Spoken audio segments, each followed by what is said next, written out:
claims good, but actually personifies evil. If you like, universities are the Anakin Skywalker of Western civilization. I mean, they're terrible places. They've turned into terrible places. Here are my sacred or holy places. This is where you live. A sacred or holy place, free from intrusion. Sounds wonderful. And it has been. It is good if you can get a space in there and get that. But it's not the way it's really working out. Now, here are my favorite 3 quotes about universities. This is the first one. This is an old quote. 1936. There are 2 things wrong, only 2 things wrong with most academic writing. One is its style, and the second is its content. Second one, and this is from the paper that Scott was referring to yesterday. Most published scientific research papers are false. And the third one I like, this is from Mr. Justice Ian Binney, a Supreme Court candidate. So I was at a conference, an academic conference at Western, I think 2007. And as you might expect at this academic conference, there was a whole long list, agenda of academics presenting papers on esoteric academic things. And there was a banquet that night, a dinner. And the dinner speaker was Ian Binney. And this is how he began his speech. He took the agenda from the conference and started reading out the titles of these academic papers. And got to the end and said, "Ladies and gentlemen, these are not the kinds of things I lie awake at night worrying about." About half the room laughed. Here are the complaints, the kinds of complaints that we and others like us make about universities. Yes? Limits on academic freedom, ideological indoctrination, ossification, research fraud, critical theory, CRT, postmodernism, DEI, indigenization, decolonization, anti-racism, anti-hate censorship, institutionalized political bias, bad teaching, bad writing, pointless research, fragile students, safe spaces and trigger warnings, administrative bloat, financial mismanagement, government interference, corrupting effects of government research, funding, perverse incentives, administrative bean counters, conformist peer review, ideological faculty unions, lack of viewpoint diversity, echo chambers, privacy, encroachment and surveillance, corporatization, administrative red tape, academic accommodations, one of my favorites, anti-intellectualism and irrationality, student cheating, faculty deadwood, and historical revisionism. Not an exhaustive list, of course. I am tired of making these arguments. And I think the arguments are misplaced. I think the problem is the institution itself. I think the institution is rotten at its core. I think this is the better argument. Publicly funded and accredited universities should not exist.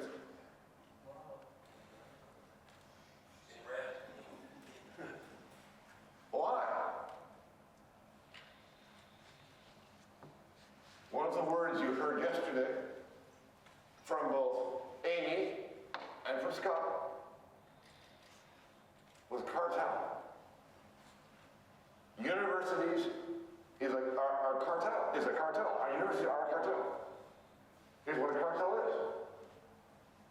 The group of market participants who collude to restrict competition and dominate the market. And this cartel is a cartel with government help. This cartel has two things. It has public money, and it has exclusive degree granting authority. That means nobody but the government, nobody but what the government approves of, can do what universities do. Because the game of universities for students is accreditation, credentials, not education. Education might be somewhere down the list, but it is not the first reason you go to university.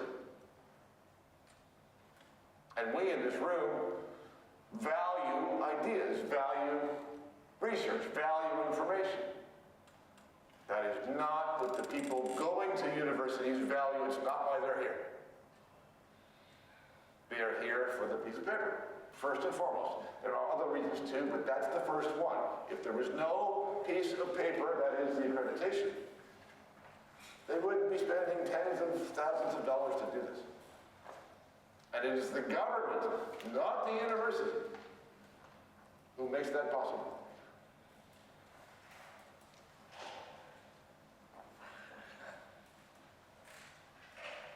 These universities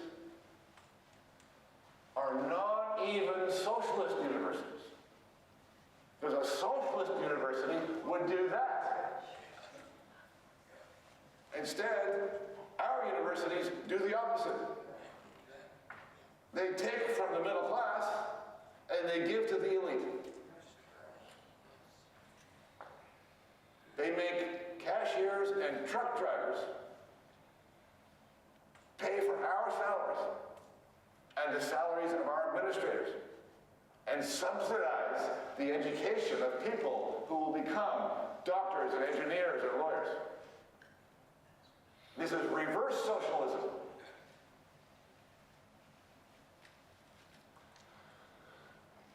I was at a retirement event for one of my colleagues a couple of years ago.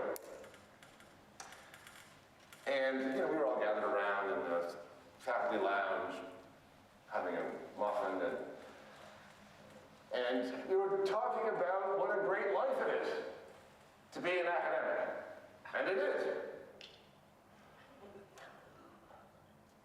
And one of my colleagues said this.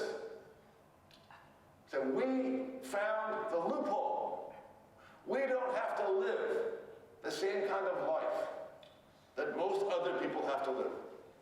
We don't have to show up at 9 o'clock and not leave till 5. We don't have to account for everything we say. We get to say what we think.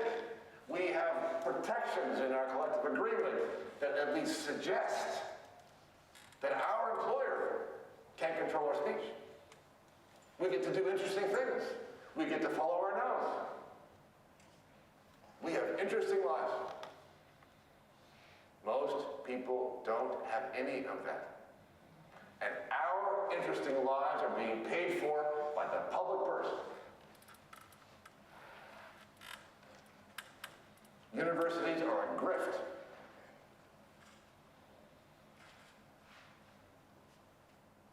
A swindle. It's a con game.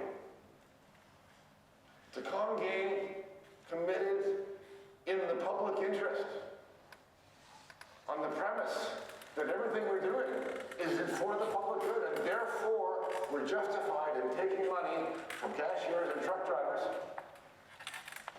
to fund this enterprise.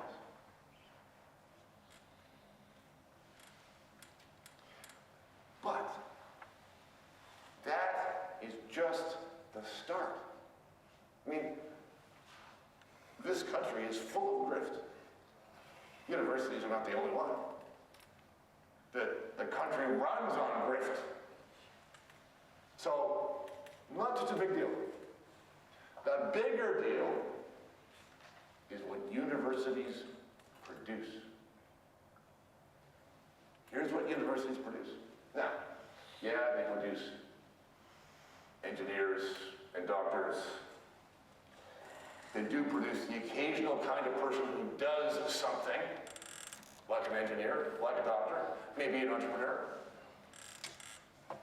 But most people who graduate from university, certainly in the social sciences, certainly from law schools and economics departments and schools of public administration, those people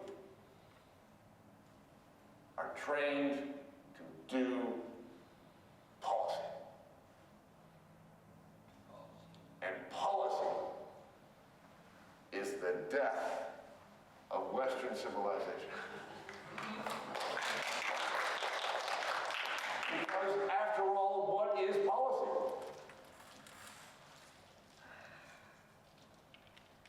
Policy is a set of rules made by bureaucracies that tell people what to do. That is all.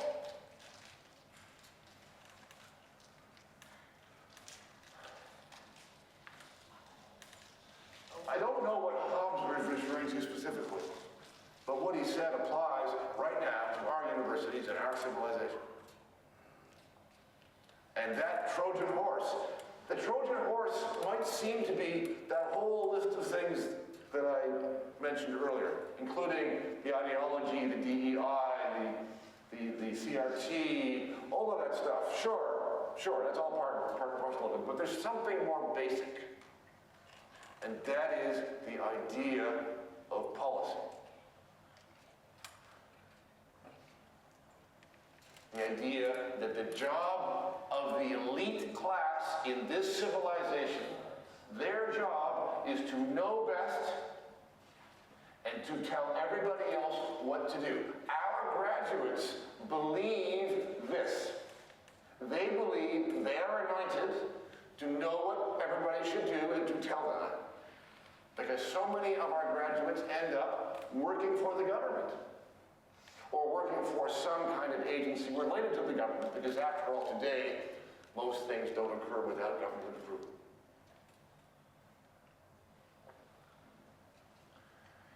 And so in a way, I would like to make this argument to you. Universities represent not the only one, for sure, but the first threat to the idea that is supposed to lie at the core of Western civilization, which is the idea of the rule of law. And the rule of law is a big idea. Lots of different people have put it different ways. But the core, I think, is this. The rule of law means that everybody, the governed and those who govern, are subject to the same rules. And those rules, in the words of Hayek, should be fixed and announced beforehand. As in, we all get to know what the rules are. Because if we don't, that's not the rule of law. And what has happened over time is that we have lost this idea. It has been replaced by the idea that there is a certain group of people whose job it is to manage society, manage us, manage the economy, and to manage, you must have policy. And you must be able to make policy on the fly as problems come up. In other words, it is a process and a tool that is essentially incompatible with that. And so what universities are generating, if I can put it this way, is an accelerated end to the idea of Western civilization.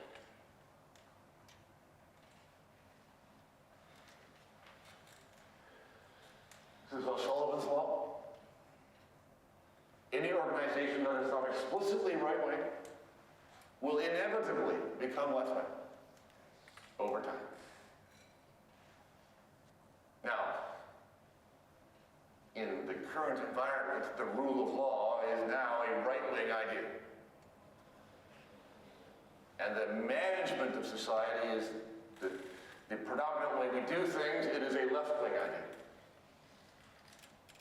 Which is, and so no surprise, right? It is no surprise that this cartel both champions the idea of policy, but also has all the other flaws that I mentioned up to now. That's what you would expect from a cartel funded by the government and protected by an accreditation process. So,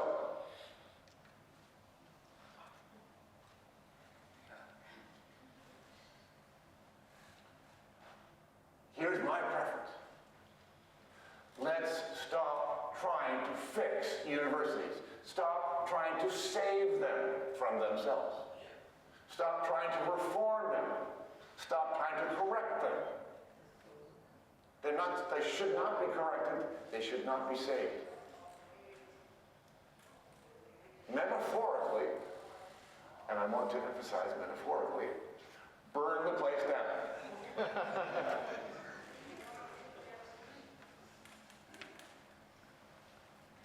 One last thought. Thomas Carlyle once said that the true university of these days is a collection of books. Now, there might have been a moment when universities served a function. When I was a teenager, if you wanted to know something, find something out, if you were lucky, your parents had bought an encyclopedia. And that was it. If you wanted to read a book, you had to go to the library and hope that they had it. Access to information, to knowledge, was limited. I mean, actually limited. Universities represented a door to the knowledge of the world. It had big libraries with lots of books. It had people who knew things.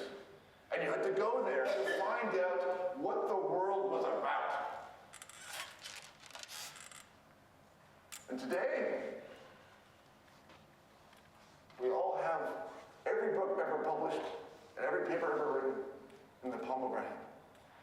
You don't need universities for that anymore. And for that matter, you can probably learn more from an hour's worth of YouTube videos than you can in an hour sitting in a classroom. Now, mind you, people don't read those books on their phones. But that's beside the point. They can. They choose not to. That's their call. But it means that the universities of today are not serving that function. So whatever there was to that before, it's now gone, and now it is purely a piece of paper. I'll finish there. Maybe we can chat. Thank you.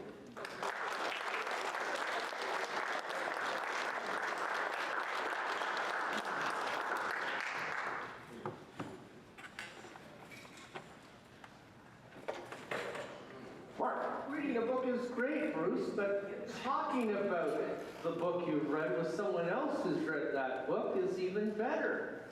That's what we want universities for, so we can gather around and discuss these things. Mark, you can gather around and discuss anything with anybody anytime. But we need an institution that supports this practice. Why? Because the practice will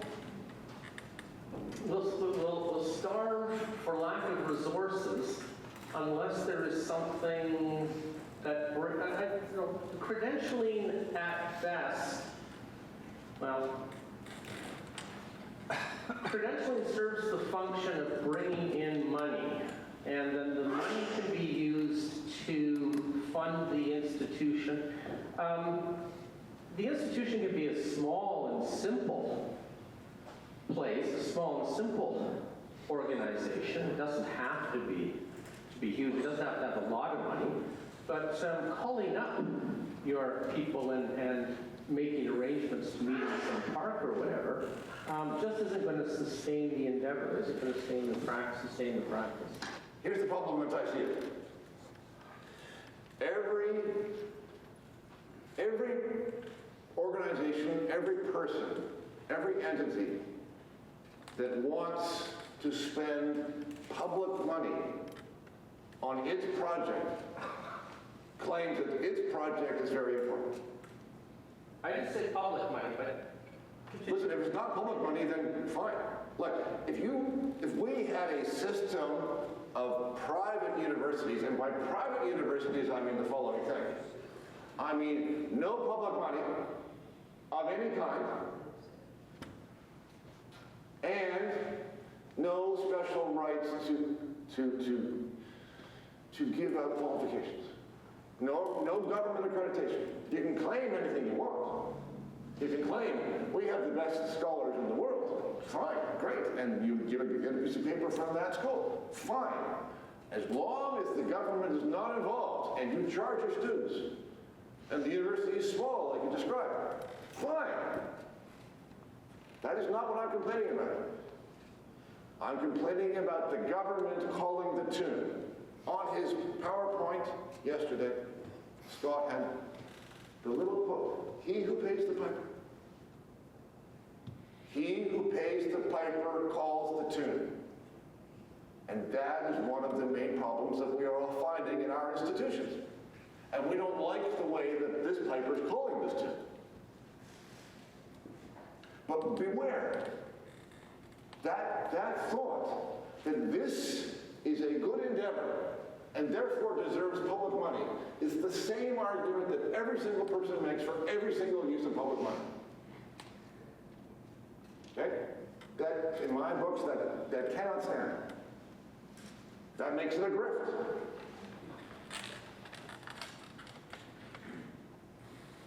Well, thanks for that. Provocative as always. So I have a comment and it leads into a question. Okay. My comment is, why do you keep attacking the dark side like it's actually the villain? Because the dark side, has the best aesthetics, Yes. And it seems to me that the problem, and you can probably disagree with this, the problem is actually kind of with the Rebel Alliance and its mindset. And the reason why universities look the way they do today is because they want to play the part of rebels, even though their role has to be that of essentially the imperial forces. They have to maintain order. Universities, as I conceive of them at least, have always played a role in elite formation and in terms of kind of telling people what to do. There's a sort of normative element baked into the very structure and very function of universities and whatever else they're doing. And it seems that the problem that we're seeing nowadays is that our universities, because of a certain cultural shift towards, we call it democratization of universities, and I'm not even sure that's the best word because it sounds positive, right? Yep. But they're hesitant to present themselves as truly offering this kind of elite building function. In fact, they're hesitant to present that as their core mission. And so, the policy, right? You talk about policy. They talk in policy terms instead of being open about what they're doing. And I'm wondering if you have some thoughts about that. Is there a way, I suppose, to put this question, that universities are kind of inescapable in this way? You need to have some kind of institution that is setting out what your elite consensus is going to be. And perhaps the problem... Well, why? But first, let's just pause there. Why do you need that? Well, do you think that a society can exist without some kind of elite cognitive? Oh, well, no. I'm not suggesting that there would not be an elite, because most societies develop elites. I mean, an elite is really just the people who end up at the top of the pile. But your proposition was, well, we have to have universities to define what it is that the elites adhere to. Why is that? Well, okay, so it's not universities, it's called something else. Have a different structure. No, is it inevitable that some kind of structure is going to arise that does this? That serves as a credential function? No, that's not inevitable. I mean, this structure is one that is controlled by the government. And that is not the only way to play this game. Well, why do we go there? Well, okay, remove the government controls. Okay. You have market mechanisms that are doing the same thing. You would not object? I would not object to that at all. Okay, so your problem is really with the government is that. My problem is with the cartel. And the only thing that makes us a cartel is government money and government qualifications.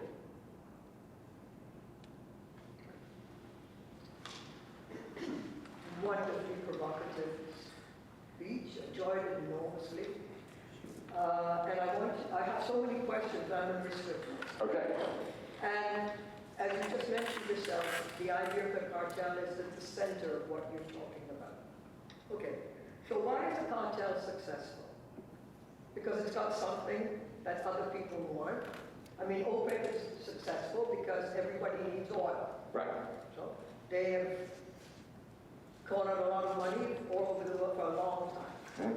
So the university cartel, what is its product? According to you. Degrees. The degree, but the degree, it's the professional accreditation is probably the single Yes. most important. Sure. It's the thing that sustains all the frivolity of this, Yes. right? Yes. So if we do what you say, Yeah. and ought to be done, and in some form or other it needs to be done, and who is going to provide that very desirable product, the cartel? That's my question to you. Because they are the goose that's killing the golden eggs. Okay, so that's my question to you. So who, if not accredited universities, who is going to provide the education for all of these things? I think the answer is anybody who can, that other people will pay for. That's not so obvious. Well, I do think it's obvious. I do think that if you don't have this, here's another example of what Terrence, I think, described yesterday as I think he called it occupying the field. If you have universities like this, then you cannot have other private universities that are not like this. Imagine this. Imagine you are contemplating putting together a private university, and you are not going to have two things. You're going to have no public money, and you're not going to be able to grant degrees with government approval. Okay? Nobody's going to go. Because you can't get the BA or the LLB or the MD that is the requirement for getting licensed. Government controls that too. It is a gateway to becoming elite in the society. The government controls it. So if you want to evaluate how this is going to happen, you have to do this mental experiment first by taking these away. They do not exist in this thought experiment. And then, well, then we don't know, right?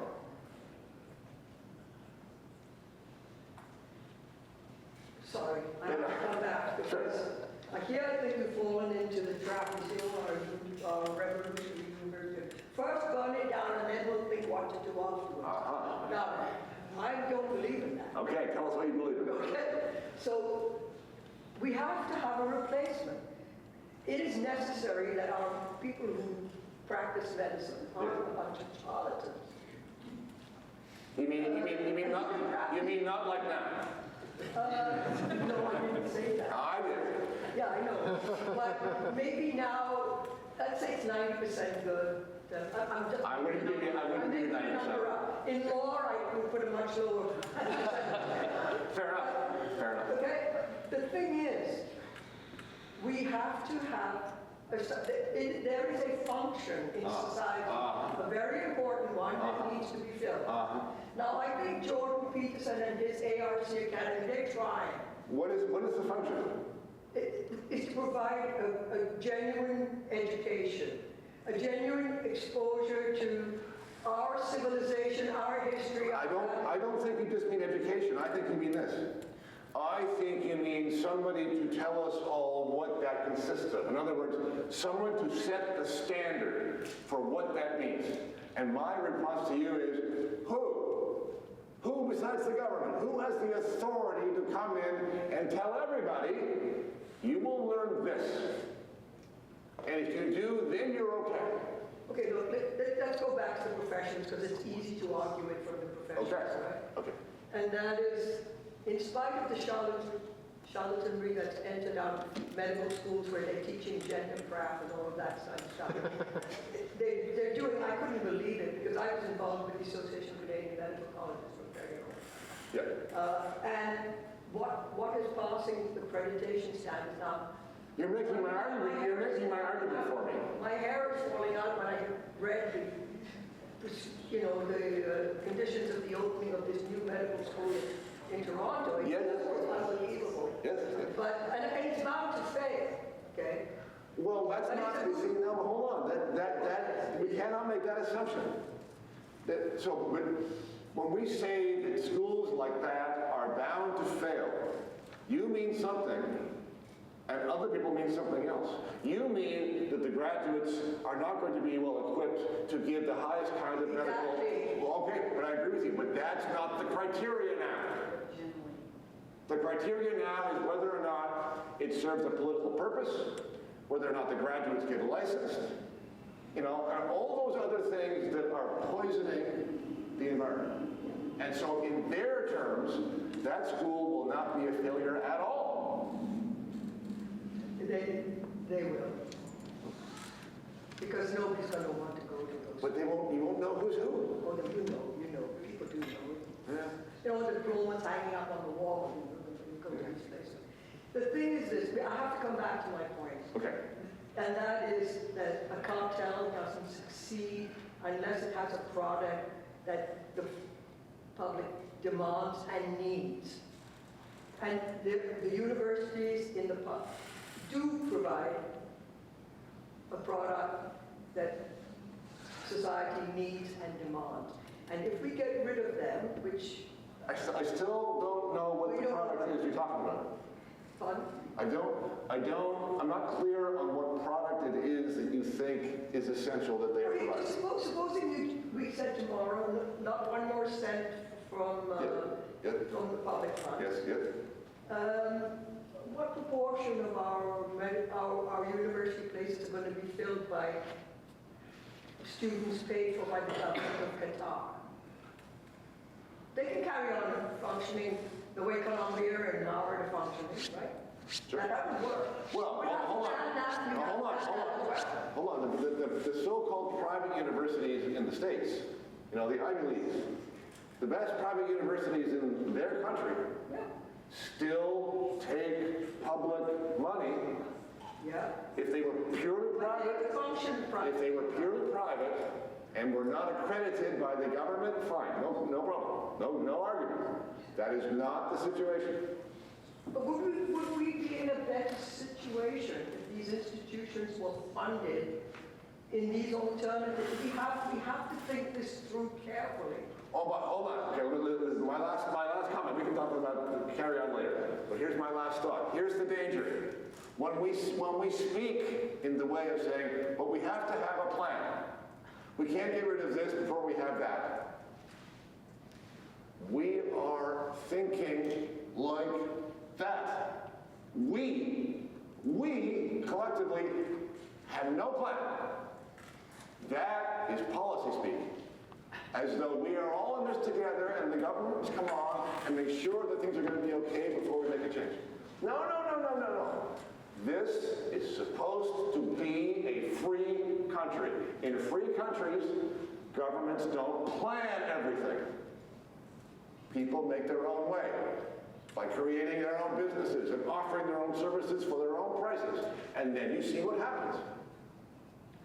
We have fallen so far away from that the prospect of going there seems, that's much too risky. We can't do that. We have to have a plan. Plans are exactly the opposite of what I'm talking about. I think I said an alternative, not a plan. I'm constitutionally averse to planning. Well, we'll talk. Yeah, we'll go there. We can't go further with this now.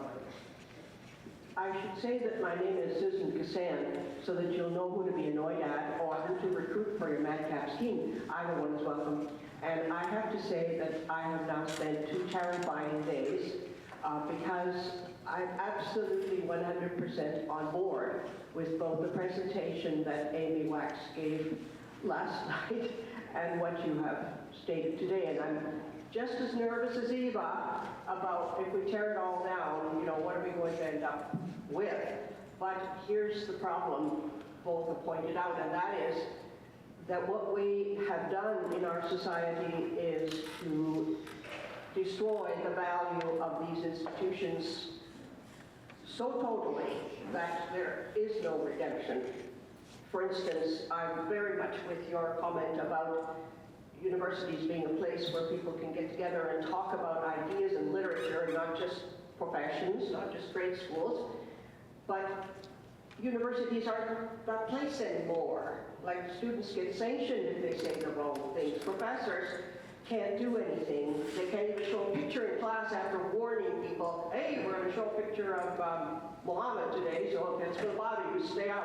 Oh no, you know, she got fired for that anyway. And the public schools have collapsed to the point where, if you look at the statistics on literacy and mathematical achievement, the province of Ontario, which is a fairly rich province and has a lot of elementary schools, can't even do his basic job. And this, I mean, it terrifies me to think that we would just, that we weren't, I mean, that there's nothing left, that the core is hollowed out completely. But I have to say that after all these years of observing it, I'm coming to believe that. And I'm just going to make a little personal digression here and saying that as a society, we have thrown away perhaps the greatest treasure any society had. That mother that I spoke about, who arrived in a class and spoke not one word of English, graduated. My father was the first person in his entire lineage, going back to the Stone Age, who went to university. And those people came out literate, intelligent, read books, loved to argue politics, religion, and everything else from the system that we are looking at today. And I'm not so sure that it's capable of turning those people out because they can't even spell or read anymore. So here's my question, is I'm wondering, I just met a young man on a trip recently who learned how to sail from YouTube. Yeah, right. No kidding, he learned how to sail from YouTube. Yes. Is there a possibility that if we held our nose and jumped into the deep water, that there are actually resources now available, and maybe we could look at the end of the day and say, can you sail the boat? Can you, like, and as far as doctors are concerned, this is the scary thing, when the criterion is what you got hanging on your wall. Yeah. With the need for family doctors these days, is anybody going to be able to say no to any of these people? Right. And maybe we need challenge exams, you know, something that we decide. Maybe you're going to want to have to show, maybe your patients will have the wherewithal to want to know what it is you went through in order, before you claim to be able to do this. Yeah.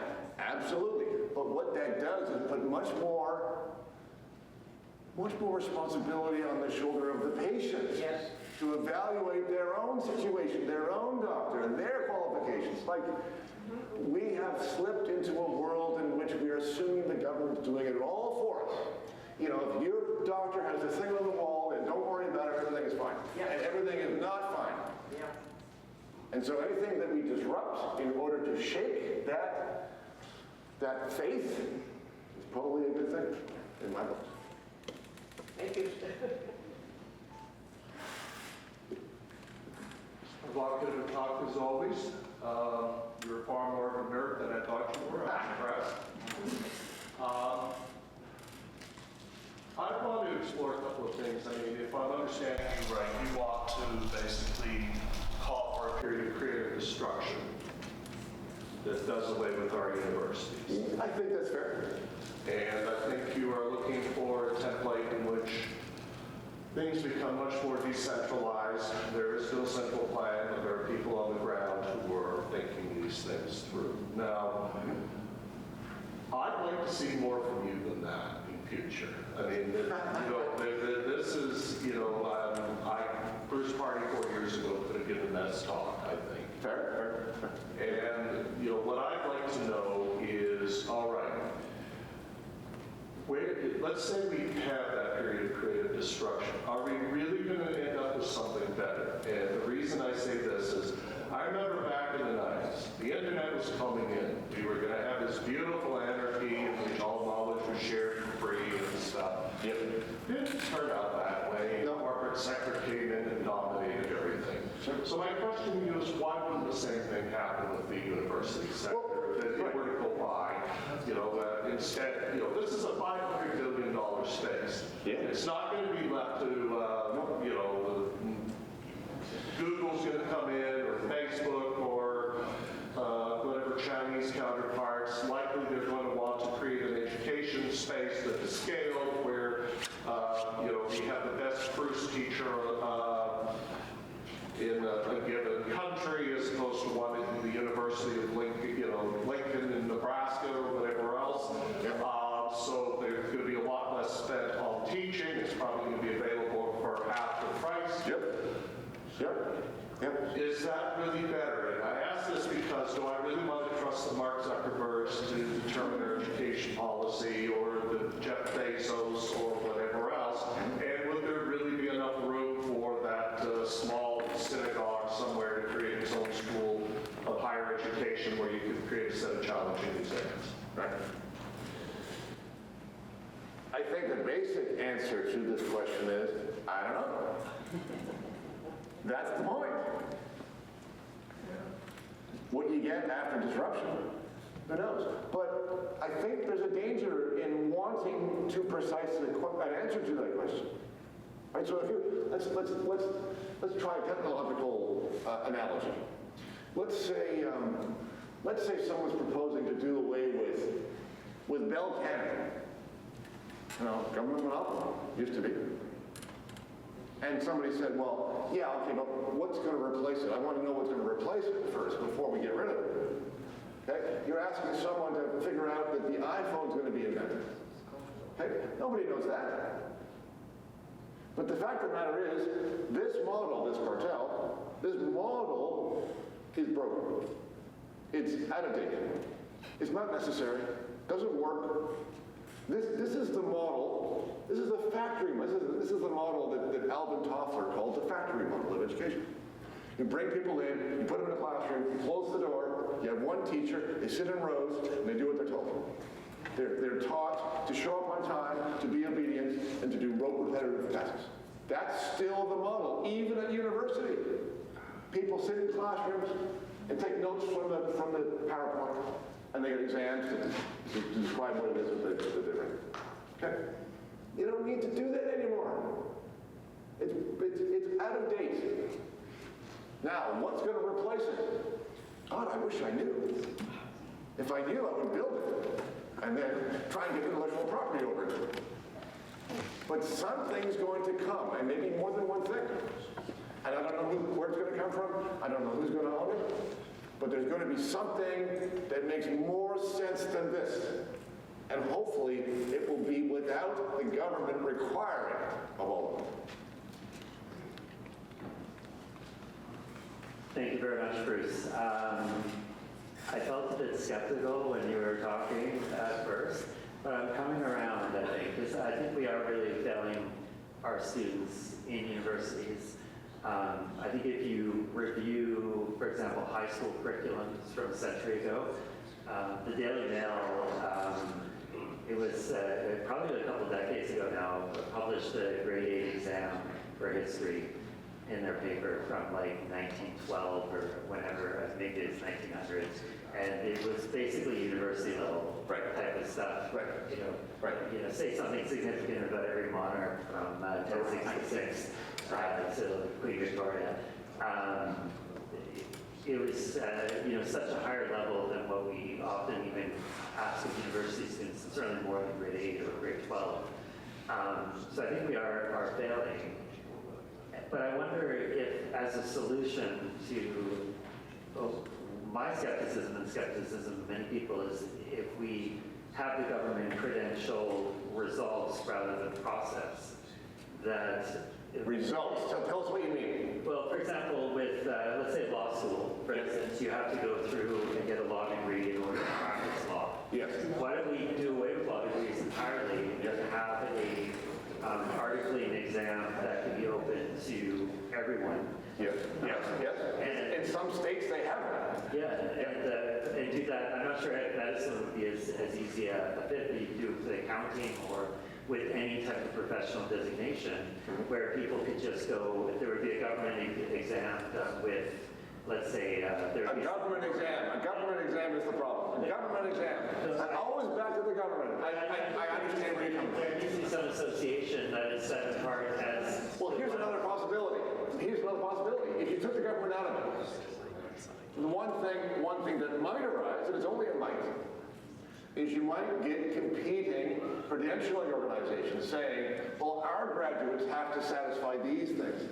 And the other guy saying, well, our graduates have to satisfy these things. Here's the exam that our people pass versus the other outfits. This is the exam that these people have to pass. And not just two, you might get multiple competing accreditation organizations trying to sell their graduates as the best lawyers or whatever in the field. Okay? Now you have government out of it. But yet, you have competition which raises the stakes, raises the quality, raises the standard, instead of what's happening now. And we all know this. We all know this about the quality of the people who are graduating from our university. Okay? In spite of government accreditation. Okay? A government accreditation is no guarantee of anything. That's the way it's evolved. Well, I could agree with that, but I think having at least some sort of vote to move forward, to have some sort of rule. I know in France they have it, for example, for libraries. You have to write a library exam, and you can become a librarian. Who do you want deciding what the content of the exam is?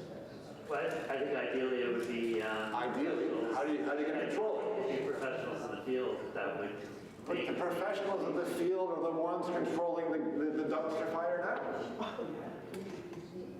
How do you get those people out of control so that the system you're imagining can proceed the way it is that you would like to think? This is the problem. There are forces that have captured the system that we are opposed to. If we go back to a system that also requires something from a central authority, it will be the central authority that has been captured. You have to do away with that idea? Thank you. I'm going to pass it on. Okay. I'm happy. Thank you so much for a fantastic, first of all, thought-provoking presentation, and then for a fantastic discussion. And I have a sense that we are caught in a recursive nightmare. And that recursive nightmare always comes back to, it ends at this bedrock of we need a plan to give us a plan to get us out of that plan. So we have a next plan and so forth. And I know I am to some extent making fun of this. Forgive me. I came from a place that was centrally run and it produced nothing except broken dreams and absolutely no way to get out of it. So I'm on board with Bruce when he says abolish government-run universities. I'm on board with you. So you had me from the get-go. I was basically sitting there cheering, saying, yeah, Hayek, keep going, Hayek, yeah. So yes, I am unapologetically libertarian. I apologize if that, I slightly apologize if that upsets people, but on the other hand, we do have to grow a spine, all of us, right? So if Hayek upsets you, we can talk about that later. But getting back to what I want to talk about is I want to get your sense of, so let's say I'm with you on the ground, I'm with you on abolishing this constant recursion to rules, next step, and all of this. But so basically, would you first, I have two questions for you. Would you first agree that we have to somehow get rid of managerialism? Yes. Okay, good. I thought so, but I wanted to. Yes, make sure. 100%. Number two is, would it be possible, or would you think that one of the ways of getting rid of it, or at least approaching it, is to reevaluate our epistemic priors and try to figure out what is actually knowledge, what should be its relationship to reality? How do we reevaluate what it is that's the purpose of, let's say, an adult life? So that includes citizenship. That's something we talked about yesterday. Right. But that it has to be something that is that fundamental, because we're not going to get over the problems of going back to, let's say, sucking on the teeth of the state if we don't actually figure out what is reality, how do we know reality, where does science as we know it now stand? Because that goes back to the issue of funding, right? How do we fund this thing? Well, science doesn't necessarily need all the funding. Right. We think it does, but there are certain methods that we can still use, right? So we have to go back to this epistemic bedrock. And I would even say, I'd even go as far, and I don't know if you'll agree with this or not, but we even go as far as trying to reintegrate certain aspects of our culture, not just culture and Western civilization, but actually humanity, because we have, for a long time, I think, avoided integrating, let's say, a more realistic, masculine, kind of a muscular approach to life. And we have ended up with a desiccated bureaucracy that basically leeches on anything that is alive and anything that produces anything. So I'm seeing that you're sort of in agreement. Okay. Well, I'm certainly in agreement with that picture that you're painting. Yeah. How do you see it? What would be a way to get there, or is the way to get there basically complete creative destruction? And talk around this picture, if I can even enough of a sketch. It's a very good question.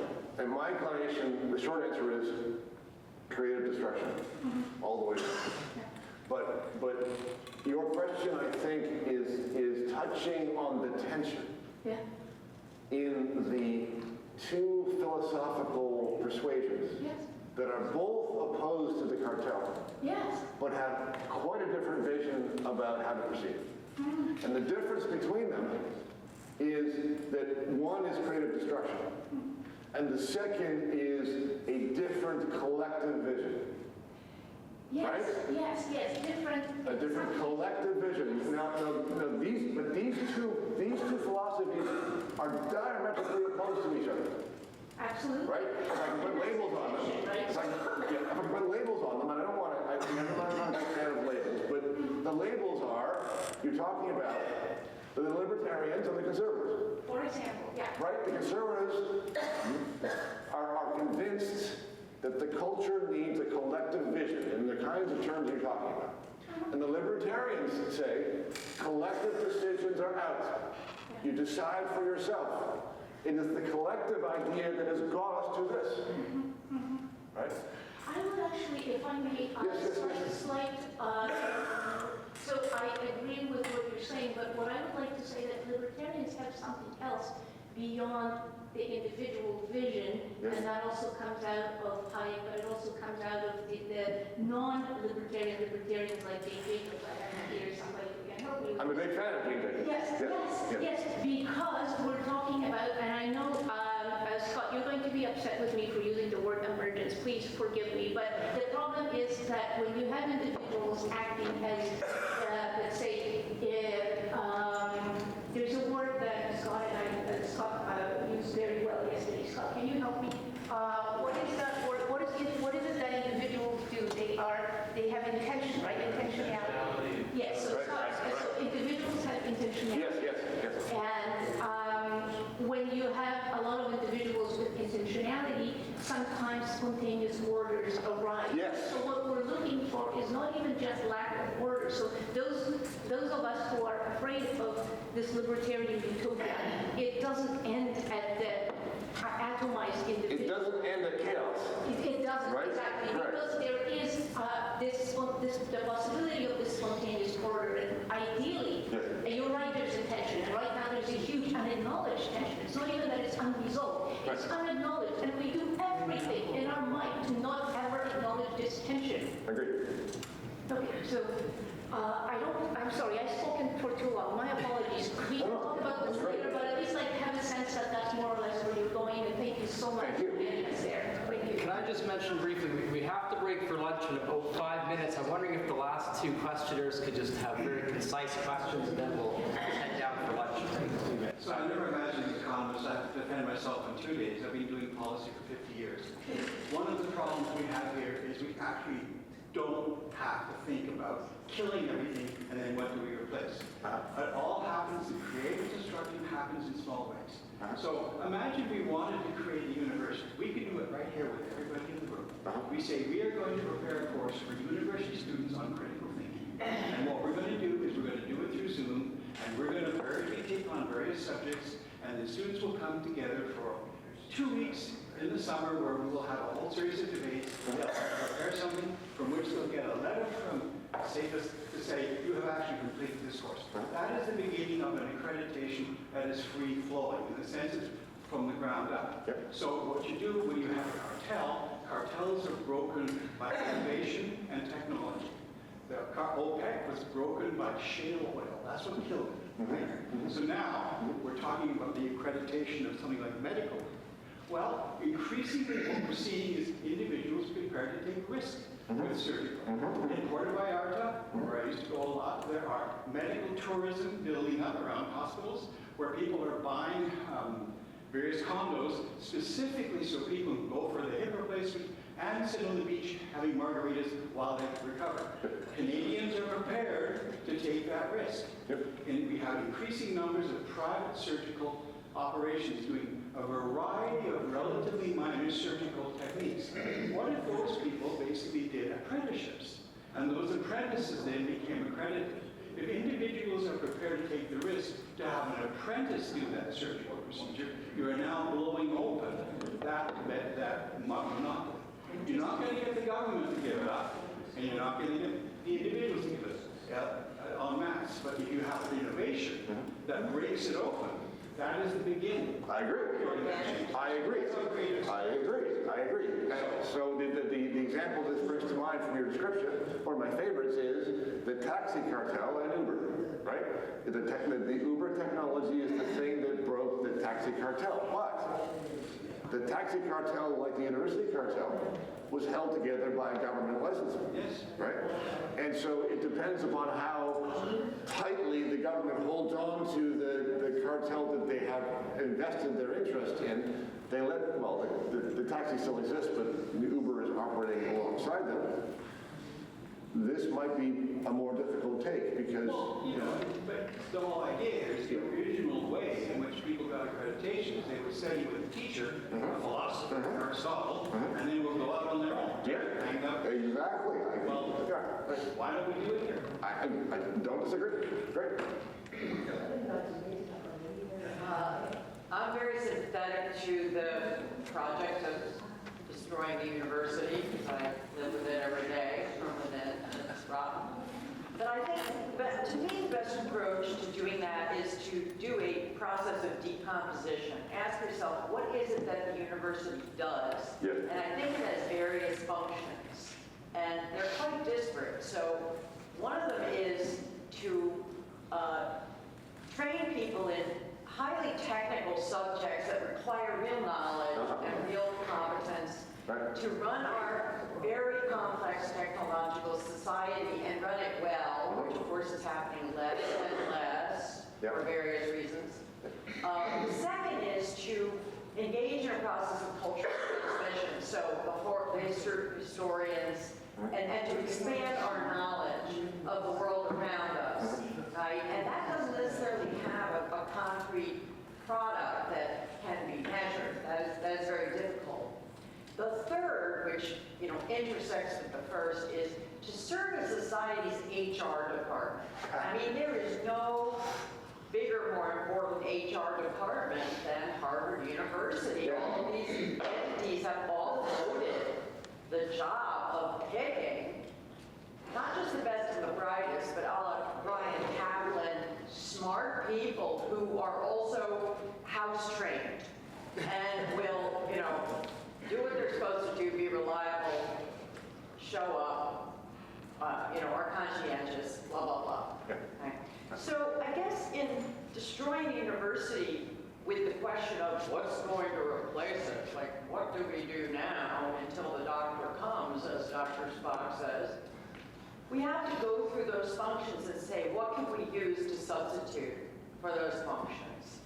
And I think, once again, as a reactionary, go back to essentially IQ testing. I mean, that is a very easy, very low-tech, cheap way of finding smart people. Now, the conscientiousness piece is a lot harder.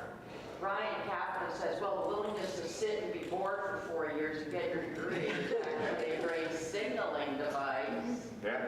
Right, so let's think about what we can substitute for that. We need to sort of decompose it and come up with piecemeal substitutions for the function that it performs. In your view, who is it that should be deciding what the substitutions need to be? Well, people like me. I'm joking. The institutions in society that are being served. Right. I mean, right. the employers. The employer sector, the business community. Sure, yes. So they have to Agreed. Operate, and Yes. they need smart people with knowledge. Right. They need people who know medicine. They need people. Well, now you're speaking my language, because in this situation, those businesses, those employers, are the customer. Right? They're the ones hiring whoever it is that's being educated. So Coders. Sure. The entrepreneurs, the people who manage the chief financial officers, the economists, who crunch numbers. I mean, the people who employ them want to be sure that they'll be effective. And they say, well, Harvard's great at picking. Right. I mean, the Harvard admissions office, which is utterly corrupted now by Yes. DEI, they're still great at picking Yes. really smart people. Right. I mean, they plucked Charles Murray out of Davenport, Iowa, back in the 1960s. How did they do that? Right. So we have to find substitutions. Fair enough. Yeah, but then we have this other piece, and I'll just shut up, is there a place for deepening our understanding of the culture, of history, of psychology? Psychology sort of become a bogus pseudoscience of learning about biology, about learning about new medical treatments. I mean, all of those pieces have to be looked at. What is the best way to make all that happen and oversee it to ensure quality? That is a question. Fair. Thank you.